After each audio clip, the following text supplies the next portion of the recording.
Look at those! It's been a wild year in the Marvel Cinematic Universe. Thor Love and Thunder underwhelmed at the box office and barely avoided a rotten rating on Rotten Tomatoes. They are wonderful. They also scream quite a lot. Captain Marvel's sequel, The Marvels, had its release date pushed back twice, finally landing in July 2023. Wow! Still in control, no overwhelming feelings of rage. No! A normal amount of rage! And for the first time, fans have started to ask if the MCU has been stretched too thin. Is the air horn really necessary? For comedy, absolutely. On the flip side, Black Panther Wakanda Forever introduces Namor the Submariner and Riri Williams / Ironheart, along with the new Black Panther after the sad passing of Chadwick Boseman in real life. My entire family is gone! Have I not given everything? Wakanda Forever marks the 30th feature film in the Marvel Cinematic Universe and the official end of the MCU's Phase 4. As we look forward to Black Panther 2, I thought it only made sense to look back at where it all began with Jon Favreau's Iron Man from 2008. So, as I go through all 29 Marvel movies starting with Phase 1, keep in mind this is a fresh review from a fresh rewatch. This isn't a deep dive retrospective or a research video, this is just a rewatch of movies I've already seen, but with a fresh take from fresh eyes. And a shot-by-shot look at everything I love about the Marvel Cinematic Universe, and even the things I don't love as well. Bloody hell. I'm also debuting my scoring system, so you can see exactly how I'm scoring these movies, and where I'm adding extra points or taking points away. The goal is to show you exactly why I'm rating these movies the way that I am, and to give you something to comment back on when you agree or disagree. Keep in mind, it's all just my opinion, and it's all just for fun. We're all going to have different opinions on these characters and films. I want to know your thoughts on Iron Man. Let me know in the comments section down below. Just be sure to keep it respectful of others' thoughts and opinions, and let me know your thoughts down in the comments section. What's going on here? Let's face it, this is not the worst thing you've caught me doing. Now let's take a look at the one that started it all, 2008's Iron Man, the film that gave birth to the Marvel Cinematic Universe. The opening scene of Iron Man starts grounded in reality. No Power Stones, no Infinity Gauntlet, no rainbow bridges to Asgard. Simply a billionaire riding through a war zone in a Humvee. Okay, maybe that's not as grounded as I make it sound, but the idea is simple. A famous billionaire riding with the troops, and the troops are more nervous of Tony Stark than the war zone around them. Is it true you went 12 for 12 with last year's maximum cover model? Yes and no. March and I had a scheduling conflict, but fortunately the Christmas cover was twins. Anything else? You're kidding me with the hand up. Within a few minutes of holding court with the troops, he has the whole Humvee eating out of the palm of his hand. Tony Stark tells a few jokes, shows he's approachable, and the well-dressed billionaire up on a pedestal suddenly makes the troops feel like they're lifelong friends. The other thing I love about this scene is when the attack happens, the balance of power switches in an instant. The wealthy, hilarious billionaire goes from owning the moment in the Humvee, and then the troops instantaneously take charge of the fight, and the future Iron Man looks to the troops for guidance and assurance. You see the genuine fear in Tony Stark's face as the troops fall and the weapons fire around him. Then, he sees his name on the side of a bomb just as it explodes. We get the jump cut to a hostage video, and the main title very simply pops up. No music, no special effects, just the sound of a hammer hitting metal, and the title pops on the screen. Tony Stark. Jumping back 36 hours, we see Tony Stark fully in his element in Las Vegas, being honored with awards, playing craps in a casino, and fending off and betting an ambitious reporter trying to get an exclusive interview. Christine Everhart. She's cute. She's all right. Hi. You ever lose knowledge that your whole life? Be prepared to lose a few with you. She thinks she has him behind the 8 ball 1 second, and the next she's waking up at his Malibu estate. Great editing here with the jump cut to the next morning, and we meet Pepper Potts. Catfight? I've got your clothes here. They've been dry cleaned and pressed. Yeah, catfight. And there's a car waiting for you. You must be the famous Pepper Potts. I love that we quickly go from the reporter snooping around Tony's bachelor pad to meeting Pepper Potts dealing with another one of Tony's many conquests the morning after. After all these years, Tony still has you picking up the dry cleaning. Anything and everything that Mr. Stark requires, including occasionally taking out the trash. I also love the back and forth of Christine and Pepper judging each other, but Pepper not judging Tony. She knows his every move, and she knows how to deal with the hangers-on, and yet another woman coming along isn't going to rattle her cage. You don't respect yourself, so I know you don't respect me. Tony only keeps close those he truly trusts to have his back. Heat up the sake, will ya? We're not drinking, we're working right now. We also get to see Tony's friendship with Colonel James Rhodes, played in this one film by Terrence Howard. I'm not drinking, I don't want any. That's what I'm talking about. But you are more than what you are. You don't see it. I love Don Cheadle as Rhodey, but Terrence Howard's performance comes with more of a strut and confidence that more closely matches Robert Downey Jr. 3 hours, you got me standing. Waiting on you now. With that edge and confidence in Howard's performance, you can really see how Rhodey and Tony would be close friends. Next time you ride with me, okay? This scene alone shows the bond that Howard and Downey shared on and off camera. Again, I love Don Cheadle's performance over the movies that followed. It's me. I'm here to deal with it. But the natural chemistry that Howard and Downey shared would have been really cool to see develop over the following sequels and Avengers movies. Next time, baby. Going back to the war zone, I prefer the weapon you only have to fire once. Tony the weapons dealer demonstrates his latest in weapons technology. That's how Dad did it. That's how America does it. For a bunch of very eager customers. The Jericho. Tony Stark at his most basic, weapons expert, womanizing party boy, and ever the confident billionaire. It's a piece. What could possibly go wrong? For this series of movie reviews, I thought I'd introduce my scoring system so you can see exactly how I score a film. My scoring system is based off 100 total points, with 100 being a perfect score. Each section will count for a different amount of points, weighted for how much I think each section is worth. After I score each section, I'll add up the total points to get the overall score. Each film is different, so the sections I'm grading will change from movie to movie, and each section will be worth different amounts. But each film will be scored on a total of 100 possible points. A perfect score of 100 will equal 5 stars, 80 points equals 4 stars, 60 equals 3 stars, and so on. Makes sense?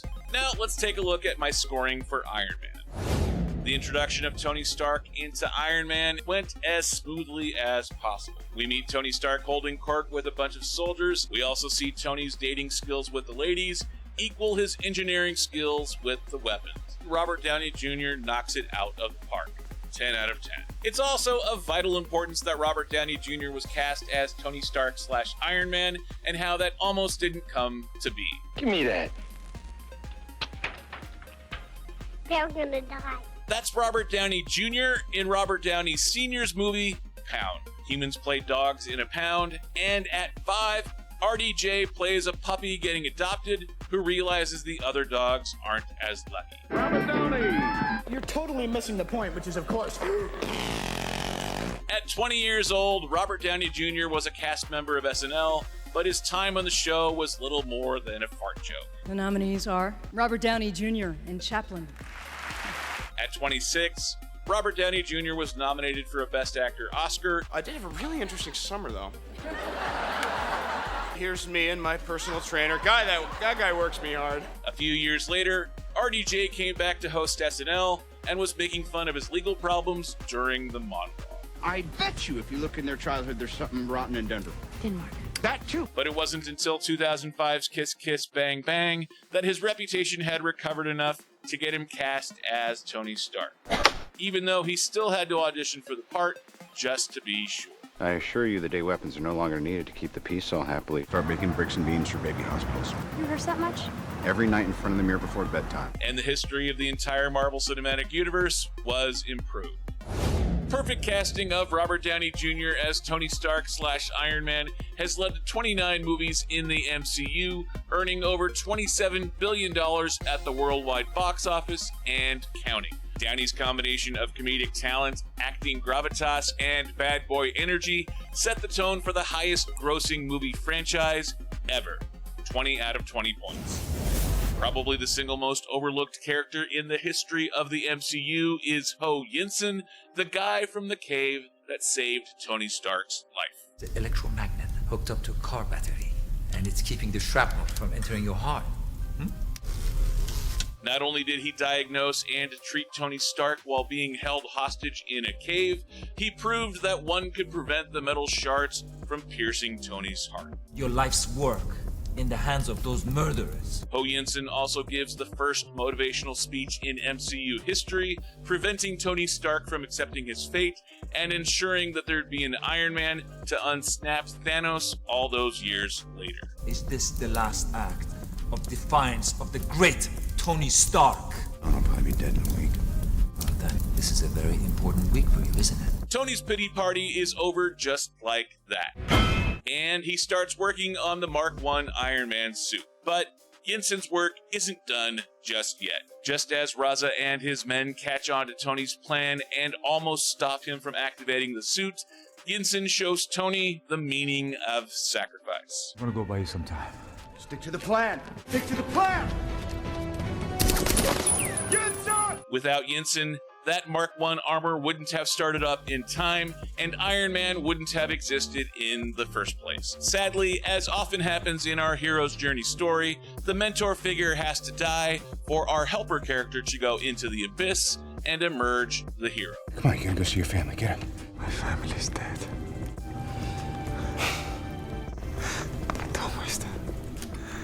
Don't waste your life. As we've come to know Tony Stark over the years, he's not the most touchy-feely kind of guy. So to see Tony's acknowledgement of Yinsen's sacrifice speaks volumes. And the result is the first true scene with Tony Stark as Iron Man. My turn. Yes, Tony Stark is a full-grown man when the movie starts, so it's not a classic hero's journey. But considering he's basically an emotionally stunted teenager stuck in an adult's body, the story still works with Yinsen as his mentor. I just wish we would have seen more of Yinsen. Mr. Stark. Oh, Yinsen. Oh, I finally met a man called Hope. Other than that cameo at the beginning of Iron Man 3. Your heart doctor. She's going to need a cardiologist, that's right. Perhaps another time? It would have been nice to see Tony struggling with his death when he dealt with the other traumas later on. Considering this section of Iron Man only lasts until the 40-minute mark of the movie, we don't get long to get to know Yinsen. Yet Shaun Toub's performance has always stuck with me. He doesn't go for the heavy feels, nor is he much of an overt mentor. Toub instead has Yinsen lead by example rather than giving a heavy-handed speech. He doesn't ask Stark to follow him or even trust him. He simply demonstrates selflessness and sacrifice, something the tech genius, billionaire ladies' man has not had to do before. 10 out of 10. The rest of the supporting cast knock it out of the park as well. Next time, baby. It's a shame we never get to see Terrence Howard put on the War Machine armor, but he was the perfect James Rhodes. I don't think that I'm qualified to do this. No, you're fine. Oscar winner Gwyneth Paltrow as Pepper Potts makes the perfect yin to Tony's yang, and the one person who truly knows and accepts all of Tony's personality flaws. Where to, sir? Take us to the hospital, No. please, Happy. No. Director Jon Favreau not only got Robert Downey Jr. cast as Iron Man, he cast himself as Tony Stark's driver, Happy Hogan. It's not the biggest role in the first film, but the role would come back several times and even include a romance with Marissa Tomei, so all in all, not too shabby. You are not authorized to access this area. That's Jarvis. He runs the house. Add in Paul Bettany as Jarvis and the future of the Vision, and the underrated Leslie Bibb as reporter Christine Everhart, pitch perfect for what the script calls for, and even improvising some scenes to Robert Downey Jr.'s tone and style. 9 out of 10. After 3 months in captivity, Tony returns changed from his ordeals. After stopping for a cheeseburger and sitting reporters down on the ground for a press conference, Tony makes a big announcement. I never got to say goodbye to Dad. I never got to say goodbye to my father. I saw young Americans killed by the very weapons I created to defend them and protect them. Effective immediately, I am shutting down the weapons manufacturer division of Stark International. While the rest of the world buzzes about Tony's change in priorities, There's he designs the 2.0 version of his mini arc reactor. It's gonna be okay, okay? It's gonna be okay. But there's only one person he trusts to help him put the new one in. Not so hard? That was fun, right? We then get the training montage of Tony Stark creating the Mark II Iron Man costume. 2, One. Including one of my favorite scenes in the whole film, Tony learning how to fly.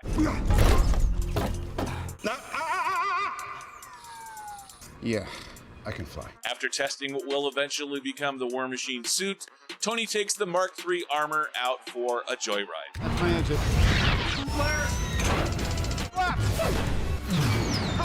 And needless to say, he gets in a wee bit of trouble. Hello? Hi, Rhodey, it's me. You do not send civilian equipment into my active war zone. I'm in it. It's a suit. Before long, Iron Man tries to make up for his mistake. On your belly. It looks like a man. Whoa! And saves the day for the first time. Keep going. You owe me a plane, you know that, right?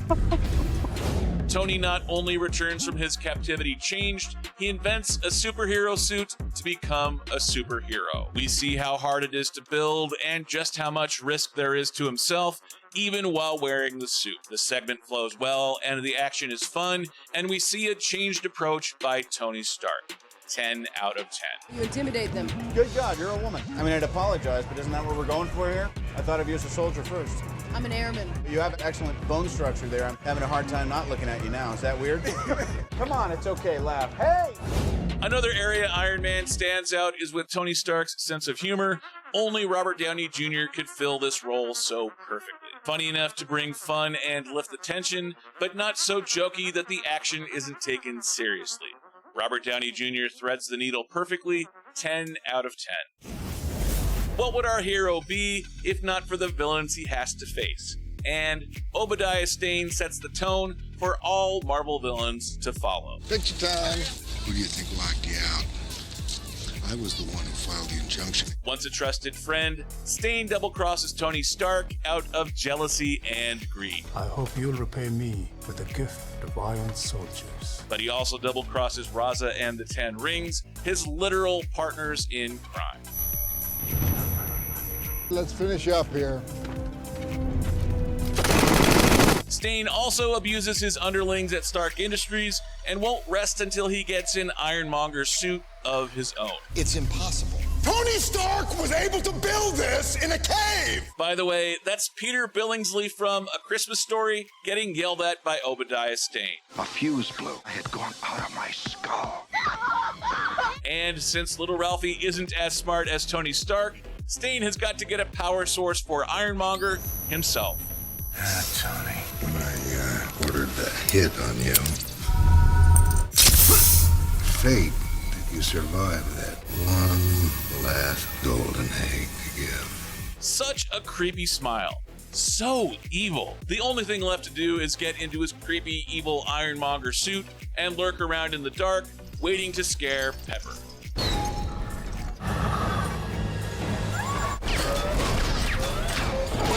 What once was a brilliant businessman is now a villain in a giant metal suit chasing down Pepper Potts. Obadiah Stane is a good first step. The gifted prodigy passed over so Tony can inherit the company instead? Check. Double-cross Tony Stark twice? Check and check. And sinking so low, he tries to kill Tony's girlfriend with his giant, clearly overcompensating for something, Ironmonger suit? Check. 4 out of 5. Training exercise. It's not that simple. An unfortunate training exercise. Director Jon Favreau uses jump cuts in his editing to jump to the punchline of a joke like this one with Rhodey. He uses jump cuts several times, including when Tony seduces Christine towards the beginning of the film. These jump cuts allow extra comedy into the film through the structure of the film itself. It's a smart technique that makes the film jump off the screen. 4 out of 5. It all comes down to the final battle, Iron Man versus Ironmonger. But first, Tony has to get back on his feet. Tony! Tony! Tony! You okay? Pepper's running for her life, and Stane tries to take her out once and for all. Where do you think you're going? The services are no longer required. After finding his first arc reactor, Tony flies into battle woefully underpowered, but still in his Mark III armor. I love this fight because it shows Tony Stark can't just use his cool suit to win the fight. Collateral damage, Tony.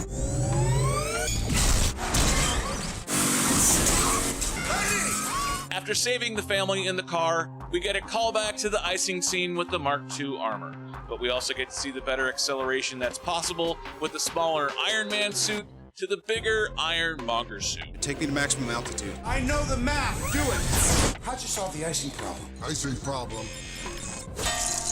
And right when we think the movie's over, Ironmonger comes back one more time. Almost like a horror movie ending, we get a fake out and then one last explosion. I never had a taste for this sort of thing. Pepper! I'm gonna kill you with it. Push it! As far as end fight scenes go, the three parts of the Iron Man versus Ironmonger fight are pretty well designed. In fact, I'd argue the end scene from Iron Man far exceeds many of the end fights that follow. I love that we see the differences between suits, and the fight itself evolves and is storyboarded well. So we don't just have the characters punching each other over and over, there's a story arc to the fight itself. 9 out of 10.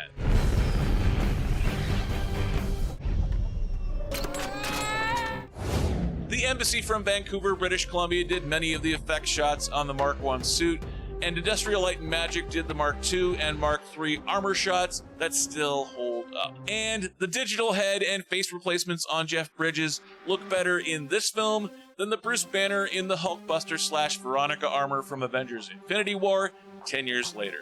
9 out of 10. Rewatching Iron Man from beginning to end, I'm amazed at how well the storytelling holds up 14 years later. Other than a few old school cell phones and pop culture references. I don't want to see this on your MySpace page. Please, no gang signs. The other thing I loved about this first Iron Man movie that we don't see in any of the other MCU films is Tony showing off how smart he is by having to walk people through a highly technical process. 11. I have it. Press Control I. Go to the central console. Are you gonna hit the master bypass button? I'm to hit the button! You told me not to! This could have easily looked like mansplaining, which is probably why they stopped putting scenes like this in the MCU. But it shows that even when Tony Stark is incapacitated or needs help and can't do it himself, he can walk an average person through a really technical, complex process. This shows a whole other set of problem-solving and communication skills we usually only see in a Batman movie. I wish they would bring these type of problem-solving scenes back to the MCU. The original Iron Man is still one of my highest graded films in the MCU. The introduction of Tony Stark isn't rushed. RDJ's complicated personal life made him the perfect choice for the role. 20 out of 20. Shaun Taub's performance as Ho Yinsen, he's Obi-Wan to Tony's Luke Skywalker, but teaching a full-grown man who's a billionaire isn't easy. Obadiah Stane as the first Marvel villain holds up well. You can feel the sibling rivalry with the bitter older brother who knows Tony is the favorite. The final fight between Iron Man and Ironmonger still entertains, and the visual effects / CGI stand the test of time. 9 out of 10 each. That's a total of 95 points out of 100 and a 5-star rating. What did I get right and what did I get wrong? Let me know in the comments section down below. Also, let me know how you rate the original Iron Man from 2008. And if you want to see my other Marvel reviews and rankings in this series, please be sure to click right over here. I've been Dragon Movie Guy, thank you for watching, and I'll see you next time.